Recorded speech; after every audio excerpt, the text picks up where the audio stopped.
All right, friends, so what we're going to actually do, because we had some specific questions that you guys submitted, we'll save those questions until session 2, after session 2. And for now, from what you've heard, if you have any questions specifically about what Bobby just spoke about, and any questions regarding just all church-wide ministry, maybe even specific questions related to kind of what you're thinking through, anything like that. So we'll just open it up for questions for the next about 20 minutes.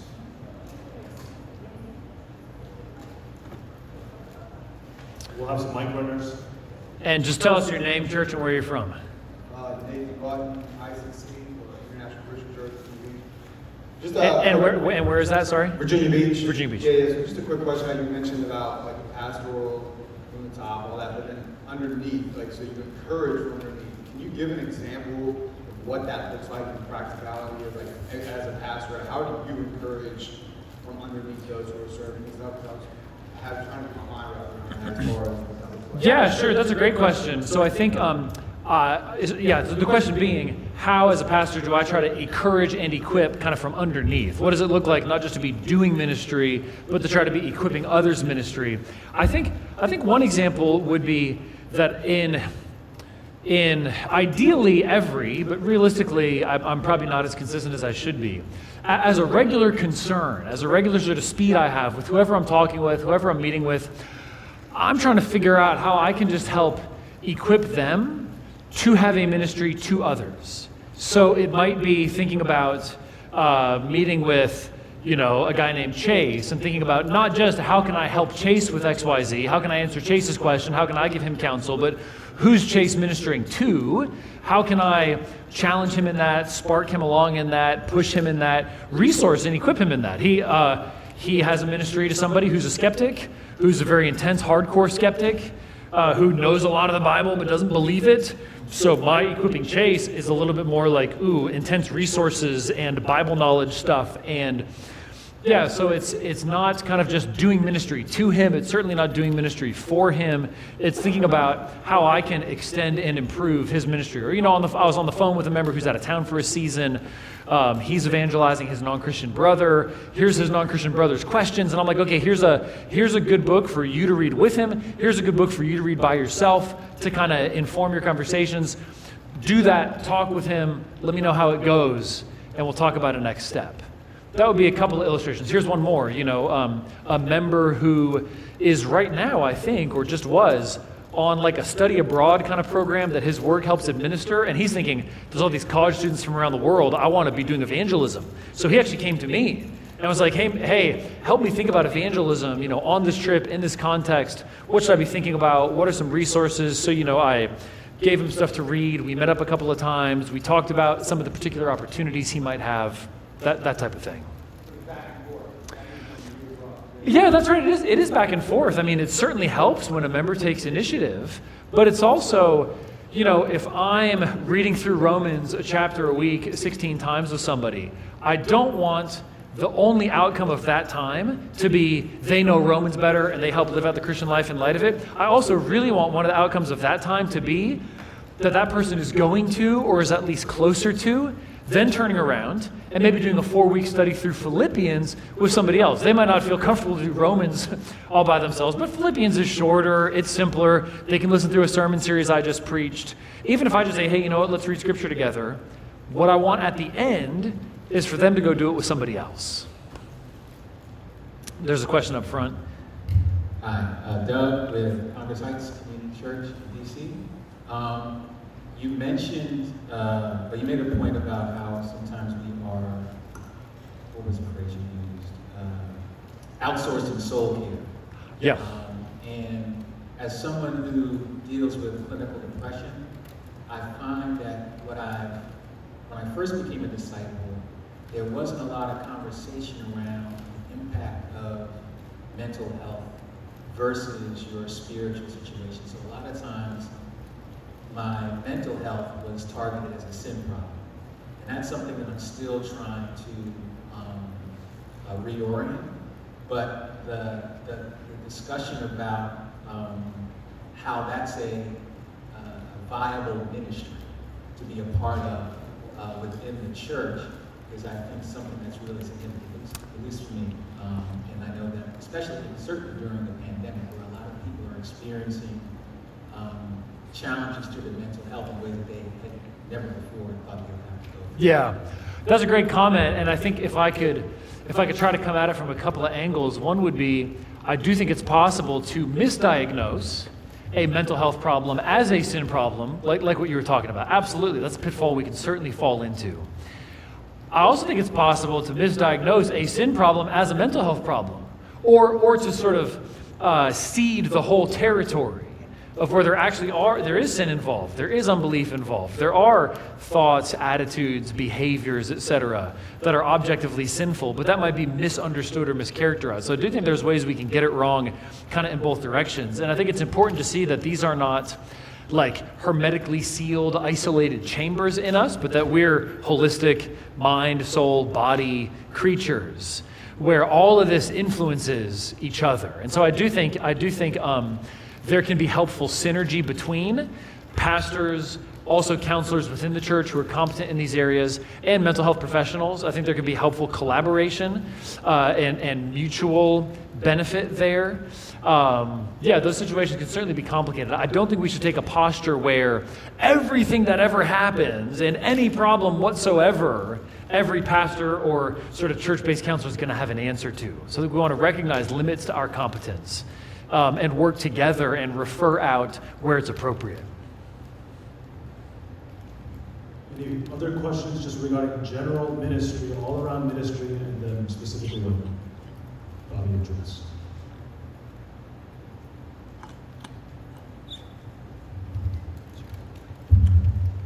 Bobby, appreciate your comments about contentment, and especially the poison of envy. Since this is a discussion about aspiring to ministry, can you talk a little bit about the interaction between contentment and aspiration?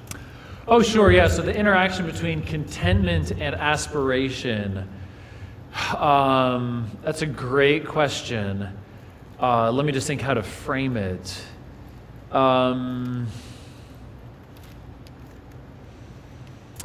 I do think I'll try to say something generally relevant, and then more aiming at aspiring pastors. I think if you have desire, how can I put this? A desire either for you to do ministry or maybe for the church to embody something good, biblical, healthy, etc. I want to see the church doing more X, Y, Z. There's a sense in which desire outstripping reality can be a good thing, like an indication of pray about it, pursue it, see how you can get other people involved. That sense of discontent with the status quo, I don't want to take a posture where we always squash that, because it could be, in a sense, our church, Capitol Hill Baptist Church, was founded out of a discontent with the status quo of kind of a neighborhood growing, not a church there, started a prayer meeting, started a Sunday school, said, hey, well, there's people here but no church here. That's a kind of discontent with the status quo. So I do think that can be the beginnings of initiative. It could be the beginnings of initiative that's personal. It could be the beginnings of initiative. Frankly, Charles Hedman, who was a wonderful pastor at our church, he served with us for 8 years in different capacities, and he just left to go care for his family elsewhere. Charles had a kind of holy discontent with a lot of things in our church, one of which was the youth ministry.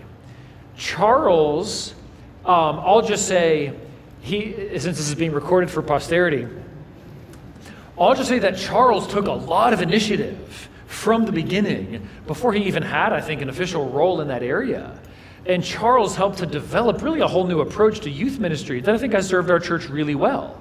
And so I think Charles's discontent with the status quo was godly and healthy. And Charles also has a wonderful, the brother's just so gifted, it's such a loss to our church, his kind of holy discontent and then ability to submit when it comes time to it, if there just isn't support or just isn't resources or trusting the wisdom of elders as a whole. So I think I want to be able to look at somebody's desires, maybe in their own life, or to see something in the church as potentially a spark for new development.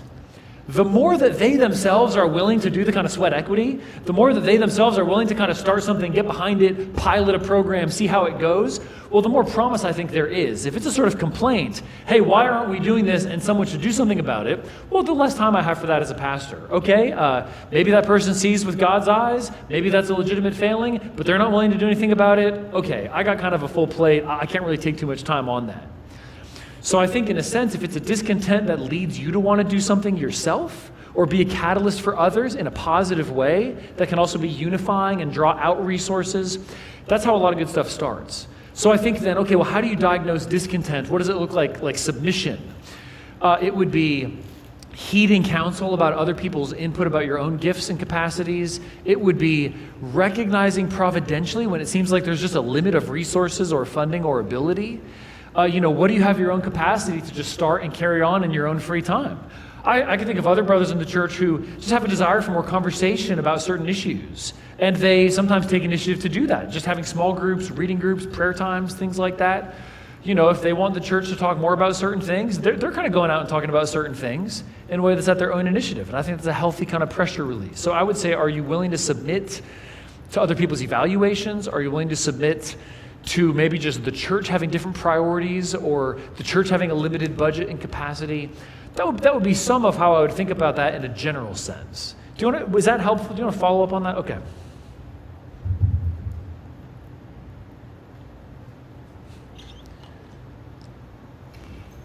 Hi, Bobby. You talked about... Emily Hawley, New Covenant Baptist Church. Yes. Thank you.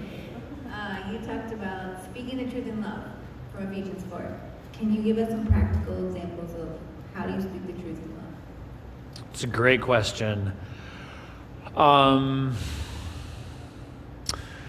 trying to think about what I try to do that is independent of me being a full-time pastor.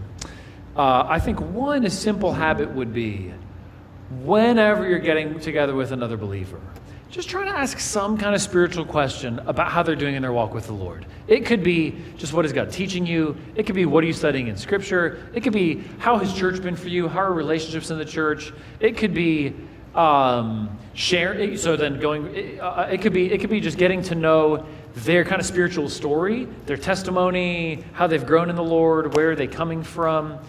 But I would say asking a spiritually minded question is one of your best devices, because then it turns the conversation towards spiritual subjects, gets you learning something about them, and it might lead to other questions that you can pull on. So I was just on the phone with a brother who's a member of our church who's away for a season.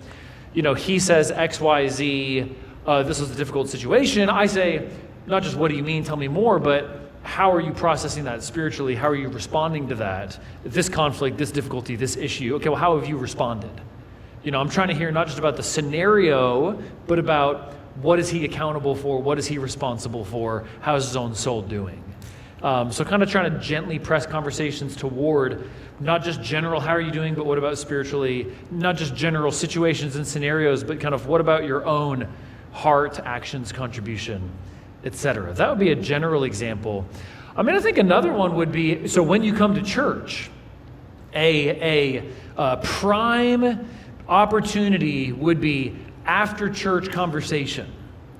Can there be some question you ask somebody or something you share that was a takeaway for you, that was convicting, that was something from the sermon or a song or a reading or a prayer, just how that's ministered to you? Or asking, what's something that was especially encouraging or challenging to you in the sermon? Using that after church, it's a prime opportunity. We just had this glorious feast of singing, reading, praying, preaching. All you got to do is get somebody to bite off one tiny little bite-sized chunk to then chew on together. That would be another one. Taking advantage of that post-church conversation is easy pickings to try to at least use that as a fresh moment for spiritual conversation. One thing, if I could add to that, is also just this idea of, as your church, developing a culture of discipling, which is such an important piece to every biblical church. As a young church, oftentimes new members come and ask, Pastor James, how can I get involved? How can I serve the church? The same answer that I give is start by the most fundamental thing, discipling your fellow church member. right? And in that context, as you develop a relationship, a gospel-centered, word-centered relationship, you can speak truth in love to people that you're growing with in the Word. Yeah, and I'll piggyback on that and just say that I do think that's a habit I've tried to cultivate over the years, which is having discipling relationships. So where it might sound intimidating, it might sound forbidding, like, oh, who am I to kind of, get into somebody's life and tell them what to do? Well, the point is just to try to follow Jesus together. So kind of find out where they're at, find out what's going on, and see how you can speak into that. And also share about what's going on in your life, both strengths and weaknesses, things that are going well and things that are trials, and share with that person. Paul talks in 1 Corinthians 2 about 1 Thessalonians 2, about his initial ministry among the Thessalonians. He says, 1 Thessalonians 2:8, so being affectionately desirous of you, we were ready to share with you not only the gospel of God, but also our own selves, because you'd become very dear to us. In a discipling relationship, you're sharing the gospel and sharing your own self. You're opening up your own life so that somebody can see it and learn from it and speak into it. So I think if the goal of the relationship is to help each other follow Jesus, if there's at least some deliberate conversation about how you're doing spiritually, it can be very flexible in terms of how often you meet, how structured is it, etc. But yeah, if the goal is transparency before each other and to help each other follow the Lord, that's kind of a particular form that speaking the truth in love can take. One-on-one discipling relationship.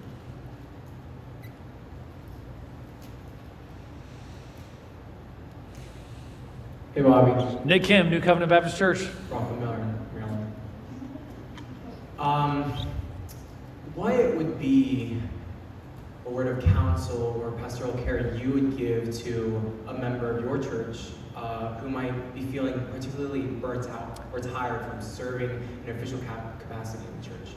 Yeah, sure.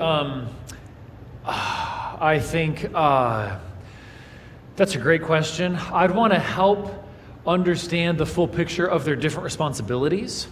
It could be that their season of life has changed and certain responsibilities have grown up, and that they were maybe trying to run at the same pace in a different area but with less capacity. So I want to recognize we all have limits. We have limited time, limited energy, limited gifts. I'd want to kind of get a map of other relationships, other responsibilities, other areas of service, family, immediate family and extended family, job, maybe other responsibilities they might have with neighbors or in their neighborhood. I'd want to understand their own health. Are there any health challenges? I'd want to understand other burdens, even maybe just financial things, like, if they're feeling spread thin, it could be that they want to double down at work and aim for a promotion and that kind of thing and actually step back from it from an area of service. So I'd want to get a kind of 360 view, especially of responsibilities. I'd want to encourage that person to recognize that, stepping down or stepping back from a ministry is not necessarily a failure. It doesn't make you any less beloved in God's sight. Be careful about the trap of kind of validating yourself and finding your worth and standing before the Lord and what you do for Him.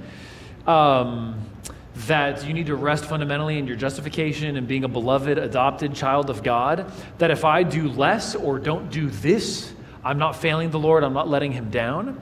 I think especially people who are very zealous, very pious, very devoted to the Lord, there can be a kind of white knuckle sense of like, if I give this up, I'm a failure. And I want to relieve pressure there. That doesn't necessarily mean the answer is they quit, but I want to relieve pressure so that they view it as a viable option. I don't need to be doing this. Our pastor, senior pastor Mark Dever, has said multiple times, said publicly, said over the years, if whatever responsibilities or different situations going on in their family or his wife's life, if that meant it was best for him to step away from being the senior pastor, go serve elsewhere or do something different, he would gladly do that. His wife only has one husband. This church could get another pastor. And I think that's a good model. That is, in some ways, a more basic commitment. It's a more fundamental commitment. He's right. That equation is important. His wife only gets one husband. That church, our church, will get another pastor someday. However many years that might be. So I do think you also want to recognize the sort of hierarchy of the different priorities the Lord has given you. And in order to serve faithfully in something that might be more basic, it might mean stepping away or slowing down or putting that on the back burner. And that's not necessarily forever. A season of rest. So for our eldership, for instance, our offices of elder and deacon in our church, we build in a period of rest deliberately. So elders serve one term for 3 years, they can serve another term for 3 years, then they have to take a year off. And that's our lay elders. Our staff pastors, like I mentioned, get sabbatical. That's our way of building in rest. A lot of those non-staff elders, so they're serving in a pastoral role, but they're not getting paid for it. They have full-time jobs elsewhere. Many of them roll off for what could only be a year, and then they could come back on, but they decide they'd like more than a year off. And they just keep chilling. And we gently ask, hey, would you like to begin serving as an elder? And they say, nah, not yet.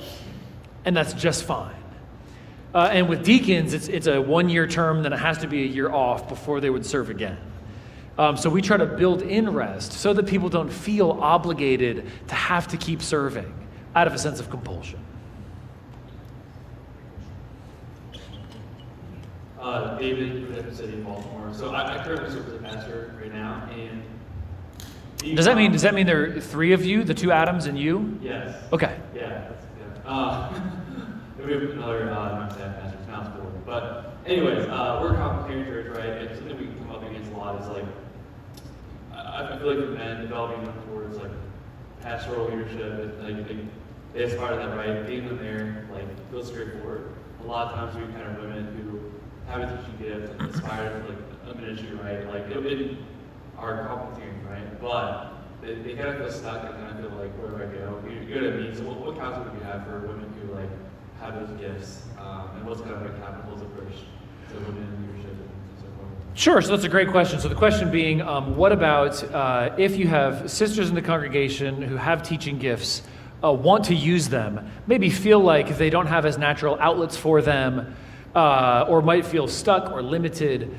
Yeah, I would have 2 basic pieces of counsel. One would be, make sure that you, the sister who desires to teach more, are taking full advantage of the range of equipping opportunities we have to be built up in that. So I will sometimes hear complaints at a first or second hand about, we at CHBC do a lot to raise up pastors. What are we doing to raise up women with gifts of teaching, etc.? I think a first good question for those sisters would be, do you come Sunday morning and Sunday evening? Do you come to our 9:30 core seminar hour, which is just equipping all believers who will come with in-depth theological teaching on every area of the Christian life? Do you come to Wednesday night Bible study, where we specifically have an inductive method that's meant to equip people to learn how to study Scripture on their own? Oh, and by the way, it's a pretty easy method to copy and emulate in your own teaching of the Word. That's part of the agenda as well. Teaching people how to study Scripture and teaching in a way that's replicable and applicable. So if one of those sisters was talking to me directly, my first point would be to ask, okay, coming on Sunday morning, Sunday evening, what about core seminars? What about Wednesday night? If you're looking for more equipping, what use are you making of the ways we invest very deliberately to equip everybody?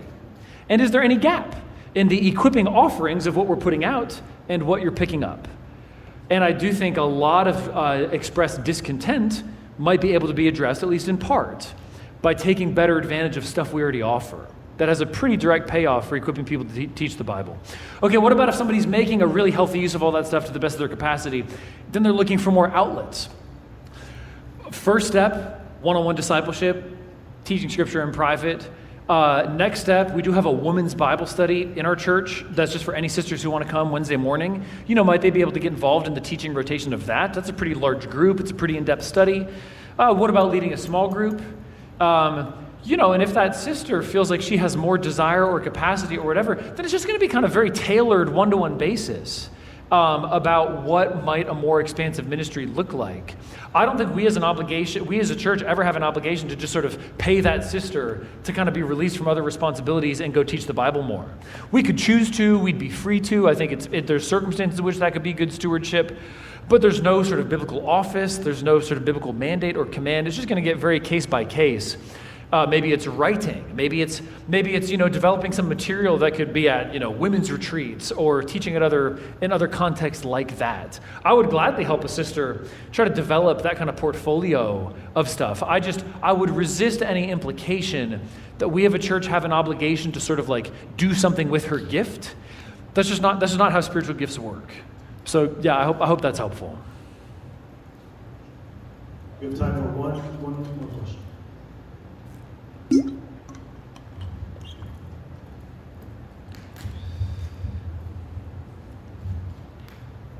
My name is Rick from Congress Heights Community Church, And my question is, I guess, about Ephesians 4:11. We read about the equipping of the saints. And I noticed it names, a few different offices and things, Yeah. apostles, prophets. My question is more so geared to where it says evangelists. So I've been a member of about 4 different congregations, and each of them kind of had their own view on the role of an evangelist. And just wanted to know your view according to what Scripture says, because I've been part of churches where I've seen like people who were very gifted in evangelism, sort of like a Matt Styles type way. Yeah. But leadership will kind of put them in a way in which you have to become a pastor to really operate in this gift Sure. in a certain way. So where I've been to other churches where they recognize that the evangelist is a certain office, and those congregations was able to, those evangelists was able to move in a way where they weren't pastors, but they still were able to equip the saints in a certain way. So just wanted to know your view in that regard. Yeah, that's a great question. So is evangelist in Ephesians 4:11, is it an office? Is there an ongoing role in the church? How should we think about that role of evangelist? A couple of quick responses. One is that all Christians, according to the Great Commission, should be sharing the gospel. So we should all be evangelists in that small e sense. And I think as far as the office of evangelist goes, I'm not 100% sure, honestly, in interpreting this passage, whether that is meant to represent an office or just simply a spiritual gift. I'm not sure. If it's just meant to represent a spiritual gift, somebody who's particularly gifted in evangelism, then I think it's kind of flexible in the local church, how we seek to equip that, promote that. Again, it's going to be kind of a case-by-case basis. If Paul does mean to name an office, then I'm pretty sure that's kind of bound up with the first generation of the church, just because we don't see qualifications for it like we do with elder and deacon. We don't see it being mentioned as having evangelists in every church, like we do see elders and deacons mentioned in multiple places. So I'm not convinced it's an office. If it was an office, I'm not convinced it's maintained in an ongoing way throughout the history of the church. So how do we address it? I do think there are people who have, pronounced gifts of evangelism. We want to feature them, encourage them. I mean, we had a sister sharing in our evening service last Sunday night who's one of the most gifted evangelists I've ever heard of. And, getting her to share about a particular trip she went on is deeply edifying for the congregation.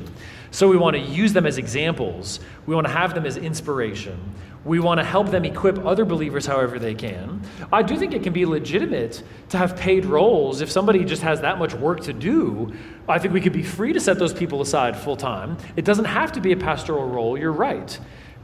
Because I think it's just fundamentally sharing the gospel. Now, you'd want to think carefully about character qualification. You'd want them to be godly and exemplary. It doesn't necessarily mean they have to be a pastor or be qualified as an elder necessarily. So I think we're in an area of freedom and flexibility and prudence. I suppose you could say that in terms of our church, we support campus outreach financially, and then those folks go and raise money on their own to supply their salaries. In a sense, that's kind of like being an evangelist. All the people who are doing campus outreach. That would be the closest thing we have to a kind of office of evangelist, though it's not called that. Jeremy, you had one more question. One last quick question.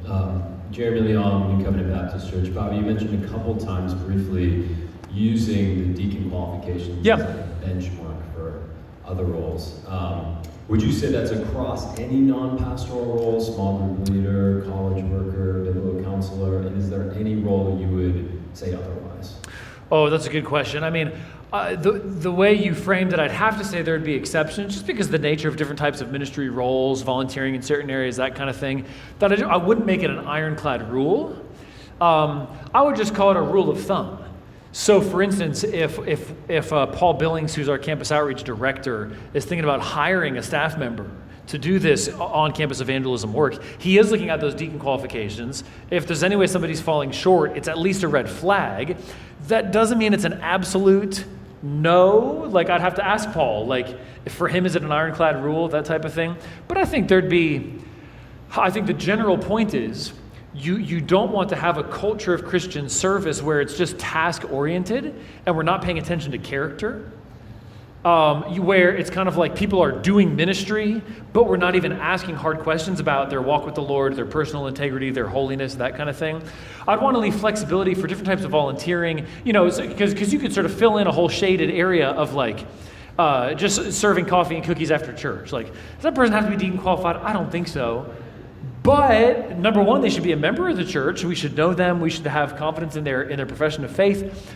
And there should be a kind of culture of transparency where if someone is snared in a very serious sin, we want to have, it should be normal to think about, well, hey, maybe you want to step aside from this area of service. We're kind of working on that, thinking about that, where it's not kind of perpetuating, kind of keeping things covered up or hushed up, even at a very small or minimal level of service. I'd want the kind of clean sea breeze of transparency blowing through any type of official area of service.